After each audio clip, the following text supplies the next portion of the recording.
Bienvenue sur notre chaîne.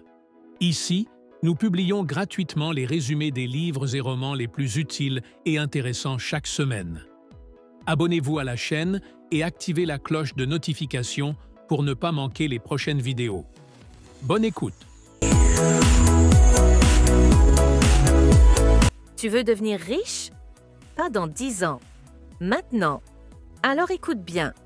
Il y a plus de 4000 ans, un homme a percé les secrets de la richesse. Son nom, Arcade. Il n'avait rien, et il est devenu l'homme le plus riche de Babylone. Voici les lois de l'argent, que personne ne t'enseigne à l'école. L'homme le plus riche de Babylone a été écrit par George S. Clason en 1926 pour transmettre des principes simples et intemporels de gestion financière. À travers des paraboles se déroulant dans la Babylone antique, il enseigne l'importance de l'épargne, de l'investissement et de la protection du capital. Clason a choisi la forme de récits anciens pour rendre ses leçons accessibles et mémorables, dans le but d'éduquer le grand public à la sagesse financière et encourager chacun à bâtir sa prospérité, quel que soit son revenu. Introduction. Pourquoi certains restent pauvres toute leur vie, pendant que d'autres construisent des empires? C'est la question que se posent deux amis dans les rues poussiéreuses de Babylone. Ils travaillent dur chaque jour, et pourtant, leurs poches sont toujours vides. Alors, ils décident d'aller voir Arcade, l'homme le plus riche de la ville. Mais Arcade n'est pas né riche, il était comme eux, pauvre, sans héritage, sans chance. Ce qui l'a sauvé, une décision, une seule, apprendre les lois de l'argent et surtout les appliquer. Il a trouvé un mentor, il a écouté, il a agi. Et c'est là que tout commence. Parce que ce livre, ce n'est pas un conte de fées, c'est une leçon de vie déguisée en parabole.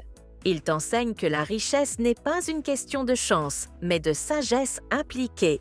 Et si tu veux changer ta vie, la première étape, c'est d'accepter que tu peux apprendre à devenir riche. Partie 1. L'homme le plus riche de Babylone. Imagine une ville antique, puissante, respectée, riche, Babylone. Au cœur de cette cité vit un homme que tout le monde admire, Arcade, un ancien scribe devenu l'homme le plus riche de Babylone. Mais Arcade n'a pas hérité de sa fortune. Il n'était pas noble, pas favorisé. Il était comme tout le monde. Il travaillait, gagnait un peu d'argent et le dépensait aussitôt. Alors comment a-t-il fait la différence? C'est simple, il a posé les bonnes questions. 1. Tout commence par une prise de conscience. Deux de ses amis d'enfance, toujours pauvres malgré leurs efforts, viennent lui demander « Pourquoi nous, qui travaillons autant que toi, restons pauvres, alors que tu es devenu immensément riche ?» Arcade leur répond calmement « Vous avez appris à travailler. Moi, j'ai appris à faire travailler l'argent. » 2. Le premier principe, paye-toi d'abord Arcade, partage alors la première leçon qu'il a reçue d'un riche prêteur d'or. Une partie de tout ce que tu gagnes t'appartient. Et cette partie, tu dois la garder à tout prix. Il recommande de mettre de côté au moins 10% de tous tes revenus avant même de penser à payer les autres ou tes dépenses.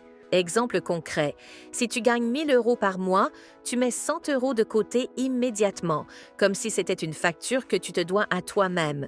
Tu vis avec les 900 € restants, pas l'inverse. Tu veux t'acheter un nouveau téléphone? Tu veux sortir le week-end? Tu veux changer de vêtements? Très bien, mais seulement après avoir épargné tes 10%. Troisième, ce que tu épargnes devient ton premier esclave. Arcade insiste. Épargner n'est que la première étape. L'argent épargné doit ensuite être investi intelligemment pour produire plus d'argent. L'or est un esclave fidèle pour celui qui sait l'utiliser. Exemple concret. Tu mets 100 € de côté chaque mois. Au bout d'un an, tu as 1200 €. Tu investis cet argent dans une activité simple, comme l'achat de livres d'occasion à revendre ou dans un petit projet rentable. Les profits générés sont tes premiers bébés billets et ces bébés peuvent à leur tour faire des enfants si tu les réinvestis.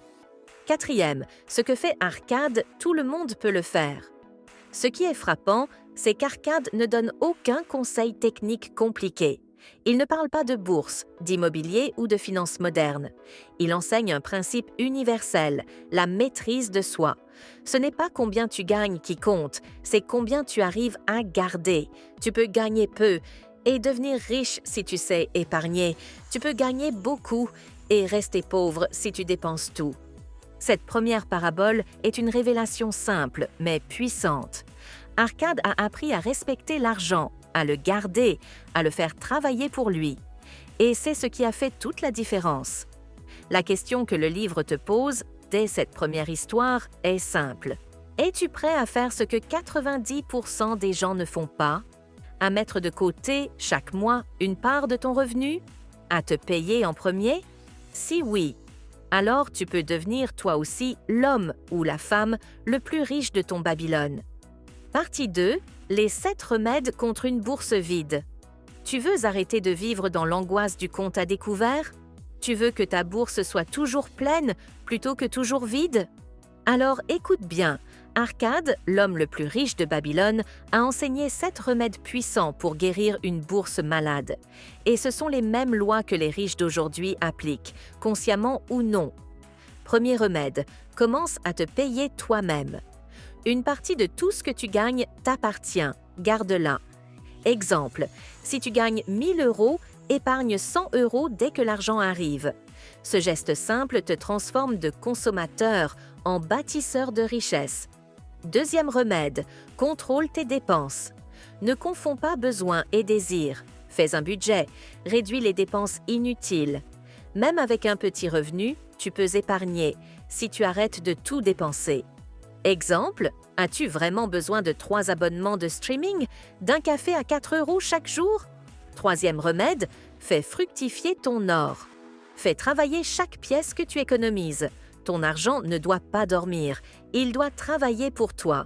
Exemple, investis dans une formation qui augmente ta valeur ou dans un projet rentable à petite échelle. Quatrième remède, protège ton trésor contre la perte. Investis seulement là où ton capital est en sécurité. N'écoute pas les promesses de gains rapides, renseigne-toi, apprends, sois prudent. Exemple, avant d'investir dans une crypto ou un business, demande « Est-ce que j'ai compris les risques ?» Cinquième remède, possède ta propre maison. Être propriétaire stabilise ta situation financière. Dans l'Antiquité, cela signifiait bâtir sa maison. Aujourd'hui, cela peut être acquérir un bien au lieu de payer un loyer à vie. Mais attention, ce n'est pas une priorité si cela te met en dette insoutenable. C'est un objectif stratégique, pas une obsession. Sixième remède, prépare l'avenir. Prévois une épargne pour ta vieillesse et pour ta famille. Ce n'est pas populaire, mais c'est intelligent. Anticipe, planifie, protège. Exemple, mets en place une assurance vie, un fonds d'urgence, un petit portefeuille d'investissement à long terme. Septième remède, développe ta capacité à gagner. Plus tu en sais, plus tu vaux. Apprends une nouvelle compétence, lis, forme-toi. Investir dans ton savoir est le plus sûr des investissements. Exemple, tu travailles dans la vente, apprends à négocier. Tu veux lancer un projet? Apprends le marketing ou la comptabilité. Ces 7 remèdes sont des outils simples mais puissants. Pas besoin d'être expert en finance, pas besoin d'être né dans une famille riche, juste besoin de discipline, de volonté et d'action. Ta bourse est vide? Arcade t'a donné la recette pour la remplir. À toi de jouer. Partie 3. Les 5 lois de l'or.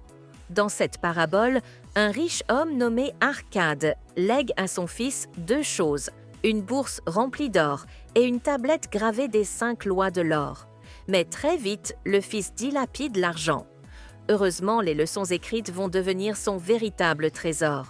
Ces lois sont des principes intemporels pour bâtir, garder et faire croître sa richesse. Première loi de l'or. L'or vient facilement et en quantité toujours plus grande à l'homme qui met de côté au moins 1/10 de ce qu'il gagne pour se constituer un bien en vue de son avenir et celui de sa famille. Principe. Apprends à épargner avant de dépenser. Exemple, si tu gagnes 1000 €, tu dois épargner au moins 100 € dès que tu es payé. C'est ton premier pas vers la richesse. Ce n'est pas ce que tu gagnes qui compte, mais ce que tu gardes. Deuxième loi de l'or. L'or travaille diligemment et avec profit pour le sage possesseur qui lui trouve un emploi productif. Principe. Ne laisse pas ton argent dormir, fais-le fructifier. Exemple. Placer ton argent dans un fonds d'investissement, l'immobilier ou une entreprise rentable peut générer des revenus passifs. 1 000 € bien placés peuvent en rapporter 50 ou 100 de plus chaque année. Troisième loi de l'or, l'or reste sous la garde de celui qui l'investit selon les conseils de personnes avisées. Principe, cherche les conseils d'experts avant d'investir. Exemple, tu veux investir dans une entreprise? Consulte quelqu'un qui connaît le domaine. Ne mets pas ton argent dans un projet simplement parce qu'on te l'a bien vendu. Quatrième loi de l'or. L'or échappe à l'homme qui l'investit dans des entreprises ou des buts avec lesquels il n'est pas familier ou qui ne sont pas approuvés par des experts. Principe, n'investis que dans ce que tu comprends. Exemple, si tu ne comprends rien à la crypto-monnaie, ne mets pas tout ton argent dedans sur un coup de tête. Forme-toi d'abord. Cinquième loi de l'or. L'or fuit l'homme qui le force à des gains impossibles ou qui suit les conseils trompeurs des escrocs. Principe, méfie-toi des promesses irréalistes. Exemple, un placement qui garantit 30% de bénéfices rapides sans risque? Fuis. Les gains rapides et faciles cachent souvent des arnaques ou de gros risques. Ces 5 lois sont un guide de survie financière. Elles montrent que la richesse ne vient pas du hasard, mais de bonnes habitudes, de sages décisions et de patience. Qui respecte ces lois attire l'or, qui les ignore s'appauvrira. Partie 4. La déesse de la chance. La chance joue-t-elle un rôle dans l'enrichissement? Peut-on l'attirer? Est-elle un simple coup du sort ou peut-on la provoquer? Dans cette parabole, un débat animé oppose des Babyloniens sur ce qui fait la richesse.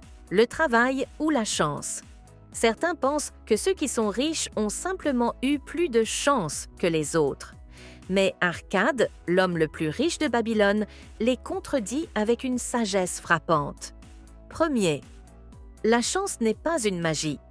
Arcade explique que la chance n'est pas un miracle, mais qu'elle favorise ceux qui agissent.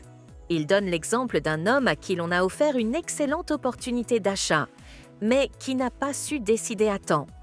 Il a hésité, trop réfléchi, et l'occasion lui a échappé. Il n'a pas manqué de chance, il a manqué de réactivité. 2. La chance aime ceux qui se préparent. Arcade affirme que les opportunités passent devant tout le monde, mais seuls ceux qui sont prêts et actifs peuvent les saisir. Exemple, un commerçant attentif à son marché détecte un bon fournisseur à bas prix et saute sur l'occasion. Un autre, distrait ou désorganisé, ne voit rien passer. La différence n'est pas la chance, mais la préparation. Troisième, l'action attire la chance. La chance vient à ceux qui font un pas en avant, pas à ceux qui attendent sur leur canapé. Ceux qui prennent des initiatives réfléchies, qui apprennent, qui osent investir, qui tentent une action intelligente. Ce sont eux que la déesse de la chance visite le plus souvent. Quatrième, les hésitations tuent les opportunités. Une grande leçon de cette partie est que l'indécision est l'ennemi de la chance. Exemple concret, si tu as une idée de business mais que tu procrastines pendant des mois, quelqu'un d'autre, avec moins d'idées mais plus d'audace, réussira avant toi. 5. La chance se provoque avec sagesse. Attention, Arcade précise, il ne s'agit pas de foncer tête baissée. Il faut savoir analyser rapidement et agir intelligemment. C'est l'alliance de l'action rapide et de la sagesse acquise qui attire la véritable chance. La déesse de la chance ne visite pas les rêveurs passifs, mais les audacieux préparés. Ce n'est pas le hasard qui fait les riches, mais l'habitude d'agir avec prudence, constance et discernement. Si tu veux que la chance te sourie, bouge-toi, forme-toi et passe à l'action. Partie 5. Le prêteur d'or de Babylone. Cette partie explore comment prêter de l'argent intelligemment et surtout comment protéger son capital tout en aidant les autres. L'histoire met en scène un prêteur d'or expérimenté, rôdant, qui cherche à faire fructifier ses gains en prêtant de l'argent. Mais il apprend que prêter de l'or n'est pas sans risque. Premier, l'importance de prêter avec sagesse. Quand on prête de l'argent, il ne s'agit pas d'être gentil, mais d'être avisé. Beaucoup pensent qu'il suffit de faire confiance, mais la confiance sans garantie, c'est de l'imprudence. Exemple, Rodan reçoit une belle somme d'argent comme récompense. Sa sœur lui demande de prêter cet or à son mari qui veut ouvrir un commerce. Mais le mari n'a aucune expérience commerciale. Le prêteur d'or lui dit « Tu risques de perdre ton argent. On ne prête pas à un maçon pour faire du commerce, pas plus qu'on ne demande à un boulanger de construire un mur. » 2. Ne prête qu'à ceux qui ont les compétences nécessaires. La compétence du débiteur est plus importante que sa bonne volonté. Exemple concret. Tu as un ami honnête, gentil, qui veut lancer un restaurant, mais il n'a jamais cuisiné ni géré un commerce. Le bon réflexe, ne pas lui prêter ton argent sans garantie, même s'il est sincère. Il n'a pas les compétences. Troisième, la sécurité avant tout. Le prêteur d'or enseigne une règle d'or. Prête uniquement quand tu es sûr de récupérer ton capital avec intérêt. Ce n'est pas un manque de générosité, c'est une discipline de survie financière. Exemple, prêter à un commerçant expérimenté qui réussit depuis des années et qui propose des garanties solides, oui. Prêter à un rêveur sans plan clair, non. Quatrième, l'intérêt sur le prêt est la récompense du risque maîtrisé. Lorsque le prêt est bien étudié, l'intérêt perçu devient une source de revenus passifs. Mais cet intérêt n'est justifié que s'il y a peu de risques. Astuce du prêteur. Toujours analyser le projet, la personne et les garanties proposées avant de donner son or. 5. L'argent prêté imprudemment est souvent perdu. Celui qui prête sans prudence ne verra jamais revenir son or. Cette partie rappelle que l'argent est comme un serviteur loyal, mais qu'il faut le protéger des mauvaises décisions. Prêter de l'or, c'est comme semer une graine. Si tu choisis un bon sol, la bonne personne, le bon projet, elle donne des fruits. Mais si tu la jettes n'importe où, tu perdras ta graine et ta récolte. Moralité. Prête intelligemment, analyse toujours et ne confonds pas générosité et imprudence. Partie 6. Les murs de Babylone. Cette partie est une métaphore puissante sur la sécurité financière. Elle nous enseigne que, tout comme les anciens Babyloniens construisaient des murs solides pour se protéger des ennemis extérieurs, nous devons aussi bâtir des murs pour protéger nos finances. Une ville prospère, mais vulnérable sans défense. Babylone était riche, ses habitants commerçaient, prospéraient, mais ils savaient que sans murs solides, ils pouvaient tout perdre en un jour si un ennemi attaquait. Le roi de Babylone a donc ordonné la construction de murs gigantesques, hauts, épais et impénétrables. Deuxième, l'attaque surprise, la peur et la panique. Un jour, une armée ennemie arrive. La panique gagne les citoyens, mais grâce aux murs solides, la ville résiste. Les ennemis n'arrivent pas à entrer et Babylone reste en sécurité. Dans la vie aussi, des ennemis surgissent, chômage, maladie, dépenses imprévues, inflation. As-tu des murs financiers pour y faire face? Troisième, les murs financiers dans ta propre vie. Construire ces murs, c'est mettre en place des protections contre les coups durs. Voici des exemples concrets de murs modernes. Épargne d'urgence, 3 à 6 mois de dépenses de côté en cas de perte de revenus. Assurance, santé, logement, automobile, pour ne pas tout perdre en cas de problème. Budget maîtrisé, éviter les dettes inutiles pour rester en contrôle. Revenus diversifiés, ne pas dépendre d'un seul salaire. Quatrième, ce ne sont pas les dangers qui manquent, mais les protections. Ce n'est pas quand l'ennemi est à la porte qu'il faut commencer à construire les murs. De même, ce n'est pas quand tu perds ton emploi qu'il faut penser à épargner. Les protections doivent être prévues à l'avance, en période de calme et de stabilité. Cinquième, la paix intérieure vient de la sécurité. Les habitants de Babylone pouvaient dormir tranquilles grâce à leurs murs. Toi aussi, tu peux avoir l'esprit tranquille si tu as prévu de quoi protéger ta famille et ton avenir. Les murs de Babylone symbolisent la sécurité financière personnelle. Ils nous rappellent que la richesse n'a de sens que si elle est protégée.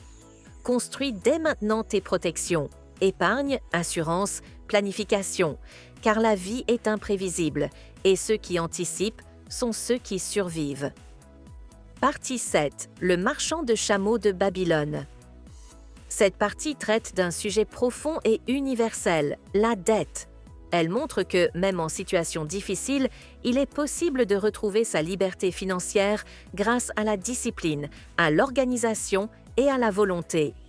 Premier. L'histoire de Dabasir, l'homme endetté. Dabasir, un marchand de chameaux, est accablé par les dettes. Il vit dans la honte, fuit ses créanciers et ne voit aucune issue à sa situation. Un jour, il décide de fuir Babylone pour échapper à ses responsabilités. Mais cela ne lui apporte ni paix, ni prospérité. 2. Une vie d'esclavage. Qui change tout fuyant Babylone, Dabasir se fait capturer par des brigands et est réduit en esclave. C'est là, dans cette situation extrême, qu'il comprend une vérité fondamentale. L'homme libre est celui qui honore ses engagements. Une femme elle-même esclave lui dit « Tu ne seras libre que lorsque tu agiras comme un homme libre ». Ces mots le frappent. Il prend alors la décision de redevenir un homme digne, responsable et libre.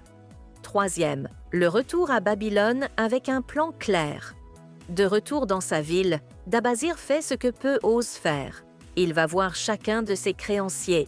Il leur expose un plan de remboursement réaliste. Il tient parole, mois après mois, en remboursant petit à petit 4. Son plan simple, mais puissant pour sortir de la dette d'Abasir, applique une règle en 3 étapes pour gérer son argent malgré les dettes. 1.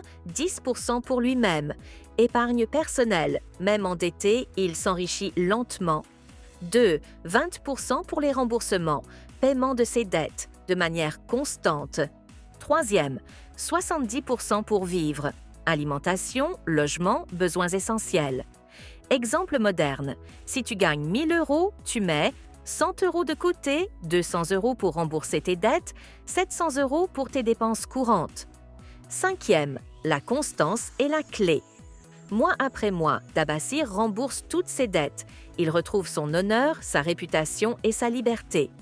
Les gens commencent à lui faire à nouveau confiance. Il reprend son commerce et réussit.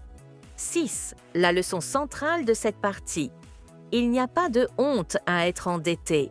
La honte, c'est de fuir ses responsabilités. La dette n'est pas une fatalité. Mais pour s'en libérer, il faut affronter la réalité, établir un plan et tenir ses engagements avec rigueur. Cette parabole montre que même dans la pire situation financière, il est possible de se relever. Avec un plan, de la discipline et du courage, tu peux redevenir libre.